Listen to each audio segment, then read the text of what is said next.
चौथा सूत्र, उसकी परिस्थिति। एक दिन भगवान पंचशाला नामक ब्राह्मणों के गांव में भिक्षाटन के लिए गए। मार ने, शैतान ने पहले ही ग्रामवासियों में आवेश कर ऐसा किया कि भगवान को किसी ने कलछी मात्र भी भिक्षा न दी। फिर जब भगवान खाली पात्र गांव के बाहर आने लगे, तब मार आया और बोला, क्या श्रमण, कुछ भी भिक्षा नहीं मिली? बुद्ध ने कहा, नहीं, तू सफल रहा और मैं भी सफल हूं। मार समझा नहीं, बोला, यह कैसे? या तो मैं सफल या आप सफल, दोनों साथ साथ कैसे सफल हो सकते हैं? यह तो आप बड़ी तर्कहीन बात कर रहे हैं। बुद्ध ने हंसकर कहा, नहीं, तर्कहीन नहीं, तू सफल हुआ लोगों को भ्रष्ट करने में, भ्रमित करने में, मैं सफल हुआ अप्रभावित रहने में। और यह भोजन से भी ज्यादा पुष्टिदायी है। मारने एक जाल और फेंका। मारने का तो बनते फिर प्रवेश करें, शायद भिक्षा मिल ही जाए। दिन भर भूखे रहने में क्या सार, परेशानी होगी, पीड़ा होगी। दिन भर के थके मांदे आप दूर यात्रा करके आए हैं, शायद कोई दया खा ही जाए। मार ने सोचा कि इस तरह शायद बुद्ध दोबारा अपमानित हों, क्योंकि गांव के लोगों पर तो उसे भरोसा था। शायद बुद्ध दोबारा अपमानित हो तो क्रोधित हो जाएं। लेकिन बुद्ध ने कहा, जो बात गई सो गई, जो नहीं मिला वो मिलने को नहीं था, जो मिला वो बहुत है। कुछ लौट के जाने की बात नहीं, बुद्ध कहीं लौटकर जाते भी नहीं। बुद्ध ने कहा, बुद्ध लौटकर देखते भी नहीं पीछे। फिर आज का सुअवसर खो देने जैसा नहीं। भोजन तो मिलता है, मिलता रहता है। आज तो हम जैसे आभास्वर लोक के ब्राह्मण, आभास्वर लोक के देवता प्रीति सुख से जीते हैं, वैसे ही जिएंगे। ये बौद्धों की एक धारणा है कि एक ऐसा लोक है स्वर्ग, जहां ब्रह्म ज्ञान को उपलब्ध व्यक्ति, ब्राह्मण या ब्रह्मा, जो भी नाम देना चाहो, उस लोक का नाम है आभास्वर। वहां कोई स्थूल भोजन नहीं करता, वहां लोग प्रेम का ही भोजन करते हैं। तुम कहते हो ना कभी कभी प्रीति भोज दिया, वहां प्रीति भोज ही चलता है। तुम तो कहते ही भरो प्रीति भोज खिलाते, तो फिर यही स्थूल चीजें। लेकिन उस लोक में प्रीति भोज ही चलता है। प्रेम ही वहां एकमात्र भोजन है, वही एकमात्र पोषण है। तो बुद्ध ने कहा, आज हम भी ऐसा सुअवसर मिला, न चूकेंगे मार। आज हम उस लोक के ब्रह्माओं की भांति प्रीति सुख में जिएंगे, आज प्रीति भोज लेंगे। और तब उन्होंने यह गाथा कही, सुसुखम वत जीवाम एसम नो नत्थि किंचनम पीति भक्खा भविष्याम देवा आभस्सरा यथा। जिनके पास कुछ भी नहीं है, अहो वे कैसा सुख में जीवन बिता रहे। आभास्वर के देवताओं की भांति हम भी आज प्रीति भोजी होंगे, प्रीति भक्खा, आज प्रीति को ही खाएंगे। इसके पहले कि इस छोटी सी कथा की गहराई में हम उतरे, एक बात समझ लेनी जरूरी है। आधुनिक मनोविज्ञान इस सत्य को पुनः खोजा है कि जब मां बच्चे को भोजन देती है तो सिर्फ भोजन ही नहीं देती, प्रीति भोज भी देती। एक तो स्थूल भोजन है जो उसके स्तन से बहता है, दूध, और एक उसका प्रेम है जो अदृश्य से बहता है। मनोवैज्ञानिक कहते हैं अगर बच्चे को सिर्फ दूध ही दिया जाए और मां प्रेम ना दे तो भी बच्चा सूखने लगता है। पूरा भोजन दिया जाए शारीरिक, लेकिन प्रेम ना दिया जाए, जैसे कोई नर्स बच्चे को दूध पिला दे, कोई दाई तुम घर में रख लो दूध पिला दे, तो बच्चे में वैसी प्रफुल्लता नहीं होती, वैसा उल्लास नहीं होता, वैसा जीवन नहीं होता, वैसे फूल नहीं खिलते। और कुछ बच्चे के जीवन में हमेशा खाली रहेगा, क्योंकि मां दूध तो देती थी, वो तो केवल स्थूल था। उस स्थूल के साथ साथ लगा जुड़ा छाया की भांति सूक्ष्म भी बहता था। वो प्रेम है। प्रेम और भोजन बड़े गहरे जुड़े। इसलिए तो जब तुम्हारा किसी से प्रेम होता है तो तुम उसे भोजन के लिए घर बुलाते हो, क्योंकि बिना भोजन खिलाए प्रेम का पता कैसे चलेगा। जो तुम्हें बहुत प्रेम करता है वो तुम्हारे लिए भोजन बनाता है। जब कोई स्त्री अपने प्रेमी के लिए भोजन बनाती है तो सिर्फ भोजन ही नहीं होता, उसमें प्रीति भी होती। होटल के भोजन में प्रीति तो नहीं हो सकती, तो शरीर तो तृप्त हो जाएगा, लेकिन कहीं प्राण खाली खाली रह जाएंगे। मां जब अपने बेटे के लिए भोजन बनाती है तो चाहे भोजन रूखा सूखा ही हो, फिर भी उसमें एक स्वाद है। वो प्रीति भोज है। कहीं किसी ने कितना ही अच्छा भोजन खिलाया हो, लेकिन खिलाने का मन ना रहा हो, बेमन से खिलाया हो, तो पचेगा नहीं। पचा भी तो शरीर से गहरा न जाएगा।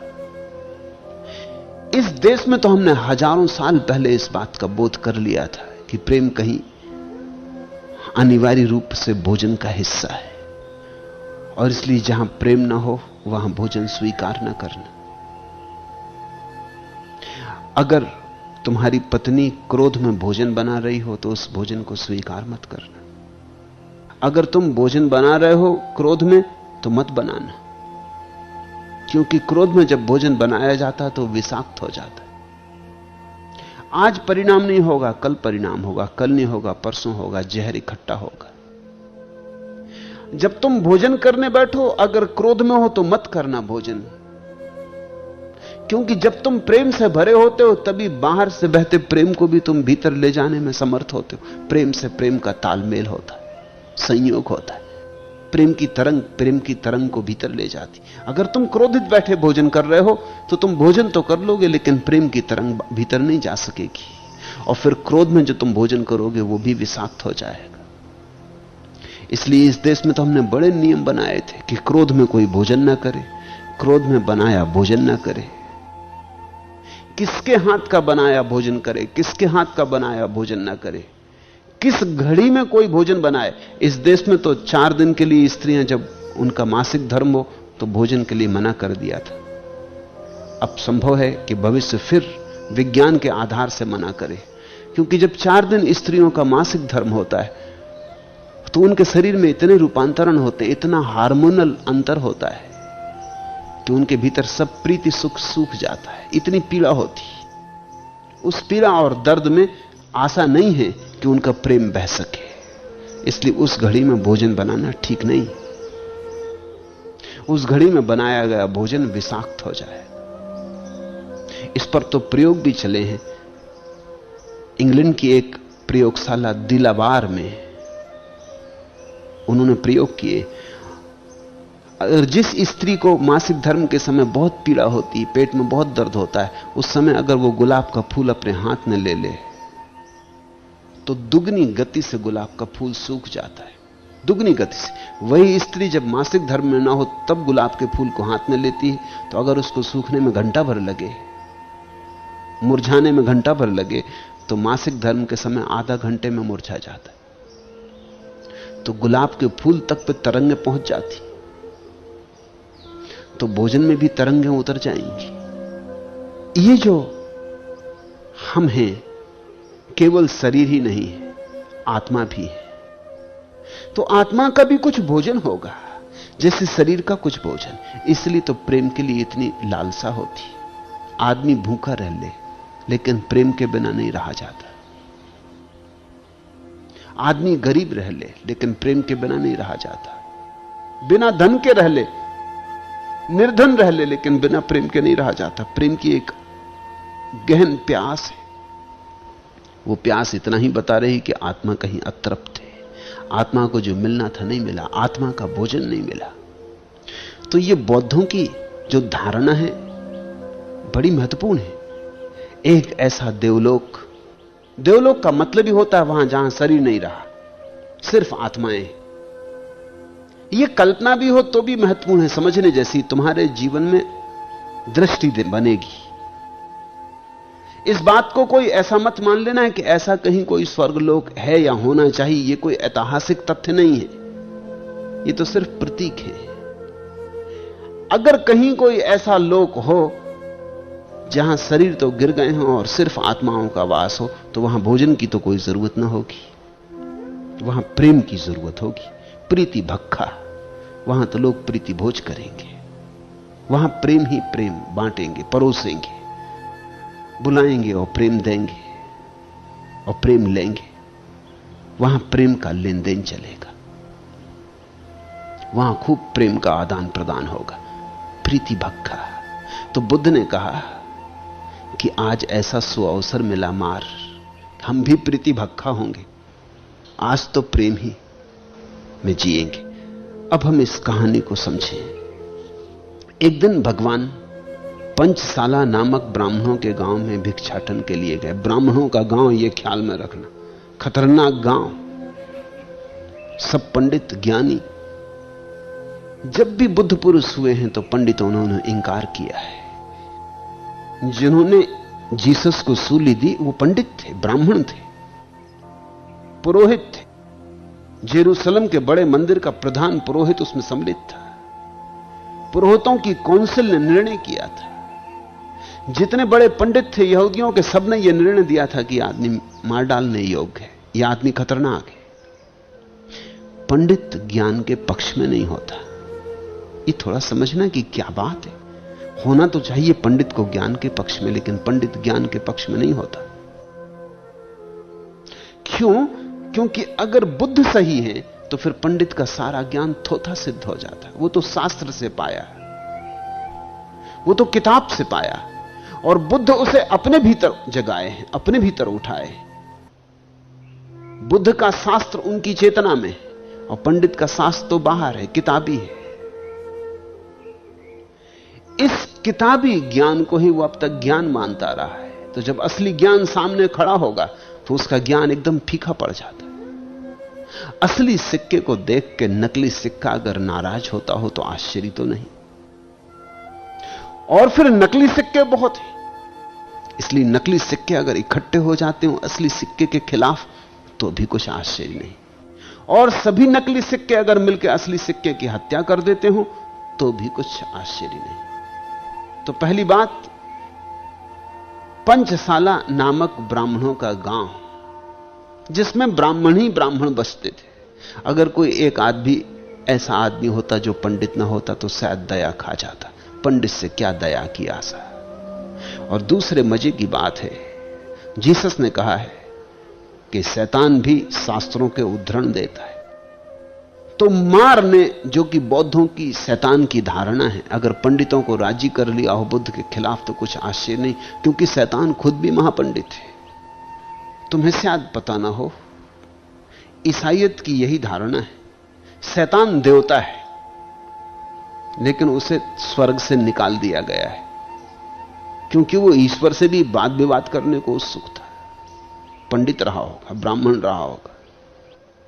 तो शैतान बातें तो बड़ी शास्त्रीय बोलता है, इसलिए शास्त्र जानने वालों से उसका तालमेल हो जाता है। इसलिए सारे पुरोहित और पंडित शैतान की सेवा में लग जाते। मंदिर बनते तो भगवान के नाम पर हैं, लेकिन करते शैतान की सेवा है। पुरोहित पूजा का थाल तो सजाते हैं भगवान के लिए, लेकिन उतरती है आरती शैतान की। तो कथा कहती कि भिक्षाटन के लिए ब्राह्मणों के इस गांव में गए। मार ने पहले ही ग्रामवासियों में आवेश कर ऐसा किया कि भगवान को किसी ने कलछी मात्र भी भिक्षा न दी। ऐसी दुर्घटनाएं रोज घटती रही। फिर हजारों साल तक हम बुद्धों के लिए रोते, आंसू बहाते, और कभी हम ऐसा भी करते हैं कि एक कलछी भेंट भी, भिक्षा भी उनको नहीं देते। कभी हमसे सिर्फ अपमान ही मिलता है उनको, और फिर हम सदियों तक रोते और सम्मान करते। उस सम्मान से भी वो अपमान पहुंचा नहीं जा सकता, क्योंकि वो अपमान बुद्धों का अपमान नहीं, अंततः अपना ही अपमान है, क्योंकि वो अपने भीतर ही बुद्धत्व को अस्वीकार करना है। वो अपने भीतर जागने की संभावना को इंकार करना है। फिर जब भगवान खाली पात्र गांव से बाहर आने लगे, तब मार आया होगा पूछने की, कहो कैसी रही, क्या श्रमण, कुछ भी भिक्षा नहीं मिली। इनको तुम भीतर के प्रतीक समझो। ऐसा कोई बाहर शैतान आके खड़ा हो गया होगा, ऐसा नहीं। मन के ही शैतान ने भीतर कहा होगा कि अरे तुमने इतना ज्ञान पाया, इतनी समाधि लगाई, इतना बुद्धत्व पाया, और इन दुष्टों ने भीख भी न दी, इन पापियों ने भीख भी न दी। ये कोई बाहर खड़ा हो गया शैतान, ऐसा नहीं। ये शैतान सबके भीतर सोया पड़ा है। ये तुमसे भी रोज रोज इसकी मुलाकात होती। शैतान ने कहा होगा अभिशाप दे दो कि नष्ट हो जाए ये गांव, ये आदमी आदमी कहलाने योग्य नहीं। भड़काया होगा। यही शैतान उन आदमियों के भीतर बैठा है। इसी शैतान ने उन्हें भड़काया है। इसी शैतान ने उनसे कहा यह बुद्ध आ रहा है। यह अपने को ढोंगी समझता है कि हम ज्ञान को उपलब्ध हो गए, कि हम भगवान हो गए। यह पाखंडी है। एक तो क्षत्रिय है, पहली तो बात ब्राह्मण नहीं है। दूसरी बात वेद को नहीं मानता है। तीसरी बात विधि विधान को नहीं मानता है। चौथी बात यह घोषणा करता है कि मैंने पा लिया जो कभी किसी ने नहीं पाया। अपूर्व समाधि मुझे उपलब्ध हुई है। यह सब अहंकार है, यह सब व्यर्थ की बातें। इन लोगों को भरमाता है, भटकाता है, धर्म से भ्रष्ट करता है। ऐसा भीतर के शैतान ने गांव के लोगों को कहा होगा, इसको भिक्षा भी मत देना, इसको भिक्षा देना पाप है, क्योंकि तुम्हारी भिक्षा से जिएगा और लोगों को भटकाएगा, भरमाएगा, तो तुम भी साझीदार हुए। इसको देना ही मत। इसको साफ पता चल जाए कि इसका यहां कोई स्वीकार नहीं है, इसका अपमान पूर्ण हो। और यही शैतान बुद्ध के भीतर बोला होगा। मन शैतान है। मन गलत की तरफ ले जाने की चेष्टाएं करता है। मन संसार की तरफ ले जाने की आकांक्षाओं को जगाता है। तो शैतान ने कहा क्या श्रमण, कुछ भी भिक्षा नहीं मिली। अरे तुम जो कि बुद्धत्व को उपलब्ध हो गए और तुम्हें भीख भी नहीं मिल रही, ये बात क्या है? बुद्ध ने कहा नहीं मिली भीख। तू भी सफल रहा और मैं भी सफल हूं। मार समझा नहीं। मन तर्क तक तो समझता है, तर्क के पार नहीं समझता। शैतान तर्क तो समझ लेता है, लेकिन तर्कातीत शैतान की सीमा के बाहर है। इसलिए तो सभी धर्म कहते हैं जब तक तुम तर्कातीत ना हो जाओगे तब तक मन के पार ना हो सकोगे। श्रद्धा का अर्थ है तर्कातीत हो जाना। बुद्ध ने जब यह कहा कि मैं भी सफल, तू भी सफल, तू भी खुश हो, हम भी खुश हैं, शैतान की बात में कुछ किसी तरह का व्याघात बुद्ध को पैदा ना हुआ। वे तो शैतान पूछने लगा यह कैसे, या तो मैं सफल या आप सफल। मन तो सदा द्वंद्व में मानता है, या तो मैं सफल या आप सफल, या तो हम जीते या तुम जीते। मन ऐसा तो कभी मानते नहीं कि हम दोनों जीत जाएं। लेकिन कुछ ऐसी घड़ियां हैं जब दोनों जीत जाते। समझो तो हार होती ही नहीं, हार में भी हार नहीं होती। इसी समझ का सूत्र है इस कथा में। बुद्ध ने कहा नहीं, यह बात तर्कहीन नहीं, तर्कातीत भला हो। मगर अगर तर्क स्पष्ट है, तू सफल हुआ लोगों को भ्रष्ट करने में, भ्रमित करने में, वही तेरा काम है। तेरी सफलता पूरी रही। तू खुश हो, तू जा नाच गा आनंद कर, तू सफल हुआ, लोगों ने तेरी मान ली। और मैं सफल हुआ अप्रभावित रहने में। अपमान भारी था, द्वार द्वार भीख मांगने गया और 2 दाने भिक्षा पात्र में न पड़े। तुम जरा सोचो, एक सम्राट का बेटा जिसके पास सब था, जो हजारों लाखों भिक्षुओं को भोजन रोज करा सकता था, वो आज भिक्षा पात्र लेकर भिखारियों के गांव में गया। ब्राह्मण यानी भिखारी। सम्राट भिखारियों के सामने भीख मांगने गया और भिखारियों ने भी न दिया। चोट तो लगती होगी, पीड़ा तो होती होगी, लेकिन बुद्ध ने कहा मैं अप्रभावित हो रहा, इसलिए सफल हुआ, खूब सफल हुआ। तूने एक सौभाग्य का अवसर जुटा दिया, अपनी सफलता को जानने का एक मौका बना दिया। और ये भोजन से भी ज्यादा पुष्टदायी है। भोजन से तो ठीक शरीर भरता, लेकिन ये अप्रभावित रहना, इससे मेरी आत्मा बड़ी पुलकित हुई है। इसको मैं कहता हूं दृष्टि, दर्शन। इसको मैं कहता हूं आंख, असली आंख। तो अंधेरे को भी रोशनी में बदल लेती, और कांटे को फूल बना लेती, जहर को अमृत कर लेती, बीमारी औषधि बन जाती। और आंख ना हो तो अमृत भी जहर हो जाता है, और फूल भी कांटे हो जाते। सारी बात आंख की है, सारी बात देखने की है, देखने के ढंग की, फिर तुम्हारी व्याख्या। इसलिए मैंने आज की चर्चा तुमसे शुरू की कि जीवन ना तो सुख है ना दुख, जीवन है व्याख्या। अब इस घड़ी में बुद्ध यह भी व्याख्या कर सकते थे कि मेरा बड़ा अपमान हुआ, और तब बड़े दुखी हो जाते। और इस घड़ी में उन्होंने कैसी व्याख्या की, कैसी अनूठी व्याख्या की, कैसी अपूर्व, न पहले सुनी न पहले कभी देखी, ऐसी अपूर्व व्याख्या की। कांटे को बदल दिया तत्क्षण, मिट्टी सोना हो गई। कहा कि मैं अप्रभावित हुआ, अप्रभावित रहा, मुझ पर कुछ अंतर ही ना पड़ा। लोगों ने द्वार दरवाजे मेरे मुंह पे बंद कर दिए। लोगों ने कहा आगे जा, लोगों ने कहा यहां ना मिलेगा कुछ। गांव से मैं खाली पात्र लौट आया हूं लेकर अपने हाथ में, लेकिन यह खाली पात्र तेरी दृष्टि से खाली है, मेरी दृष्टि से भरा है, क्योंकि मैं प्रभावित लौट आया हूं। एक अपूर्व रस इसमें भरा है, और मैं प्रसन्न हूं, खूब प्रसन्न हूं। यह भोजन से भी ज्यादा पुष्टिदायी है। मारने का तो बनते फिर प्रवेश करें, क्योंकि मार तो यह बात समझ में आई नहीं, मारने तो यह बात सुनी नहीं सुनी बराबर हो गई। उसने तो कहा तो फिर एक मौका और लेना चाहिए। अगर यह अभी तक क्रोधित नहीं हुआ, नाराज नहीं हुआ, नाराज हो जाता तो मन के प्रभाव में आ जाता, नाराज हो जाता तो मार का प्रभाव शुरू हो जाता। यह नाराज नहीं हुआ, एक दफा और समझा बुझा कि इसको गांव में भेज दे, क्योंकि गांव के ब्राह्मणों पर तो भरोसा है, वो तो फिर इसको इंकार करेंगे, शायद और भी जोर से दुत्कारेंगे कि तू फिर आ गया, और हमने कह दिया कि नहीं कुछ मिलेगा, तो दोबारा अपमान की चोट शायद और भी ज्यादा होगी। तो बुद्ध को फुसलाने लगा कि आप ऐसा करें, फिर प्रवेश करें गांव में, शायद भिक्षा मिल ही जाए, दिन भर भूखे रहने में सार भी क्या है, इन बातों में क्या रखा है। ये तो उसे बातें ही मालूम होती हैं कि अब प्रभावित रहा, यह आनंद का रस भरा हुआ है पात्र में। उसने पात्र देखा होगा, पात्र बिल्कुल खाली है, उसको कुछ समझ में ना आया होगा। मन को तो आनंद की बात समझ में आती ही नहीं, मन तो एक ही भाषा जानता, वो दुख की भाषा है। बुद्ध ने कहा नहीं, जो बात गई सो गई। बुद्ध लौटकर नहीं देखते, बुद्ध लौटकर नहीं जाते। जो होना था हो गया, जो नहीं होना था नहीं हुआ। ये बात आई गई हो गई। पुनरुक्ति में बुद्धों को कोई रस नहीं है। बुद्ध सदा नए में प्रवेश करते।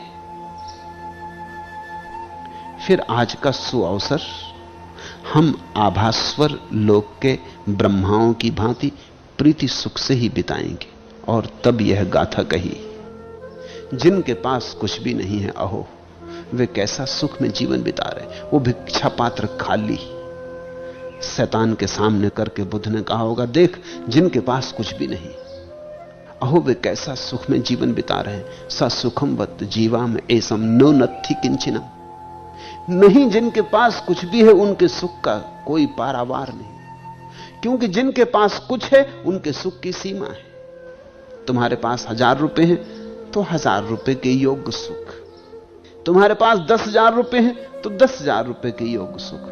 लेकिन ख्याल रखना, जिसके पास 1000 रुपए हैं, 1000 रुपया उसके सुख की सीमा है, और अरबों खरबों जो हो सकते थे नहीं है, वो उसका दुख होंगे। दुख ज्यादा होगा, दुख सदा ज्यादा होगा। एक स्त्री है तुम्हारे पास, उसका सुख, और करोड़ों जो सुंदर स्त्रियां हैं वो तुम्हारे पास नहीं, उनका दुख होगा, उनकी पीड़ा होगी। ज्यापाल सात्र का एक पात्र कहता कि जब भी मैं किसी सुंदर स्त्री को देखता हूं तो भोगना चाहता हूं, मैं दुनिया की सारी स्त्रियों को भोगना चाहता हूं, मगर यह कैसे संभव हो, इसलिए मैं दुखी हूं। एक स्त्री ही भोगोगे, 2 स्त्री भोगोगे, 10 स्त्रियां भोगोगे, लेकिन अनंत स्त्रियां हैं, अनंत रूप है। वो जो तुम नहीं भोग पाओगे उनकी पीड़ा तो पीछा करेगी। कितना धन इकट्ठा करोगे, बहुत रह जाएगा जो नहीं इकट्ठा कर पाए। पूरे पृथ्वी के मालिक हो जाओ तो चांद तारे रह जाएंगे, अनंत अनंत चांद तारे, उनकी मालिकियत हमारे हाथ में नहीं। फिर दुख होगा, अभाव पकड़े रहेगा। इसलिए बुद्ध के सूत्र को समझना, सुसुखम वत जीवाम एसम नो नत्थि किंचनम। उसके सुख का क्या कहना, उसके सुख की कोई सीमा ही नहीं। जिसके पास कुछ भी नहीं, जिसके पास कुछ भी नहीं है, उसकी सुख की क्षुद्र सीमा टूट गई, उसका सुख विराट हुआ। और जो कुछ भी नहीं में राजी हो गया, फिर उसको दुख कैसे हो सकता है? यही भिक्षु का अर्थ है, सन्यासी का अर्थ है। ना कुछ में राजी हो जाना, ना कुछ में परिपूर्ण रसमग्न हो जाना, खाली भिक्षा पात्र को रस भरा देख लेना। स्वामी राम अमेरिका गए, वो अपने को बादशाह कहते थे। था उनके पास तो कुछ भी नहीं, 2 लंगोटियां थी, एक भिक्षा पात्र था। अमेरिका में किसी ने पूछा कि और सब तो ठीक है आप जो कहते, मगर ये अपने आप को बादशाह कहना, ये जरा जस्ता नहीं। आपके पास कुछ है तो है ही नहीं, ये 2 लंगोटी और एक भिक्षा पात्र। राम ने कहा, इन्हीं 2 लंगोटियों और भिक्षा पात्र के कारण मेरी बादशाह थोड़ी सी कम है, जरा सी कम है। ये 2 लंगोटी और ये पात्र जरा सी अटकी। मैंने तुमसे पीछे कहा ना, डायोजनीज नग्न रहने लगा, सिर्फ एक भिक्षा पात्र रखता था। एक नदी पर भागा गया पानी पीने को, नदी से पानी भरा, और तभी एक कुत्ता आया और भागा हुआ पानी में छलांग लगा के डायोजनीज से पहले छलांग लगा ली। डायोजनीज तो अपना बर्तन साफ करके पानी पीने की तैयारी कर रहा था, उसने पानी झटपट पिया और जाने लगा। डायोजनीज ने तो पात्र फेंक दिया नदी में, पकड़ लिए कुत्ते के पैर की, गुरुदेव कहां जाते हो? कुत्ता भी चौंका होगा कि मामला क्या है। और डायोजनीज ने कहा, खूब याद दिलाई, खूब वक्त पर आए, मैं नहा कि ये बर्तन घिस रहा। तुम जब बिना बर्तन के जी सकते हो मजे से, तो मैं क्यों नहीं जी सकता? उसने बर्तन फेंक दिया नदी में। उस दिन डायोजनीज ने कहा कि मेरी बादशाहत पूरी हो गई, एक छोटे से पात्र से थोड़ी सी अटकी थी। राम ने कहा, ये 2 लंगोटी और ये भिक्षा पात्र थोड़ा सा, बादशाहत में कमी। लेकिन अर्थ समझना, बादशाह वही है जो ना कुछ में भी आनंदित है, क्योंकि ना कुछ की कोई सीमा नहीं है, ना कुछ असीम है, ना कुछ का कहीं अंत नहीं है, ना कुछ में सब आ गया। राम ने और एक जगह कहा है कि जिस दिन मैंने एक घर छोड़ दिया, सारे घर मेरे हुए। एक छोटा आंगन छोड़ दिया, सारा आकाश मेरा हुआ। तुम ख्याल रखना, एक तरफ से सन्यासी भिक्षु हो जाता है, एक तरफ से स्वामी हो जाता है। इसलिए हिंदुओं ने उसे स्वामी कहा है, बौद्धों ने भिक्षु कहा। दोनों बातें सच है। भिक्षु होकर स्वामी हो जाता है। बौद्धों ने भिक्षु शब्द चुना, वो भी ठीक है, क्योंकि सब कह देता मेरा कुछ भी नहीं, अब मैं ना कुछ में जीऊंगा। और हिंदुओं ने स्वामी शब्द चुना, क्योंकि जो ना कुछ में जीता उसकी मालकियत पूरी हो गई, वो सम्राट हो गया, वो स्वामी हो गया। सुसुखम वत जीवाम एसम नो नत्थि किंचनम। जिनके पास कुछ भी नहीं, अहो वे कैसा सुख में जीवन बिता रहे हैं। बुद्ध ने कहा, तू देख पागल, तू नाहक दुखी हुआ जा रहा, खुद भी दुखी होता, दूसरों को भी दुखी करता। इधर हम हैं कि बड़े सुख में जी रहे हैं, सुख रूप होकर विहर रहे हैं। हमारे पास कुछ भी नहीं है। ये भिक्षा पात्र देख बिल्कुल खाली है, यही खालीपन हमारा सुख है। इसलिए बुद्ध कहते हैं शून्य समाधि है। जब तुम भीतर भी खाली हो जाओगे, कोई विचार ना बचा, कोई वासना ना बची, कोई आसक्ति, कोई आतुरता ना बची। जब भीतर भी भिक्षा पात्र खाली हो गया, तो वहां भी समाधि का सुख झरने लगेगा। जो शून्य हो जाता है उसमें पूर्ण उतर आता है। आभास्वर के देवताओं की भांति हम भी प्रीति भोजी होंगे। प्रीति भक्खा भविष्याम देवा आभस्सरा यथा। अब तो आज का दिन ब्रह्मा की तरह बिताएंगे। ऐसा स्वर्गीय दिन तूने जुटा दिया, मार, तेरा धन्यवाद। तू भी सफल हुआ, हम भी सफल हुए। इस देखने की कला को समझना, इस सूत्र को संभाल के रख लेना हृदय में। यह रोज रोज काम पड़ सकता है। ये चीज ऐसी कि रोज रोज काम में लाने की।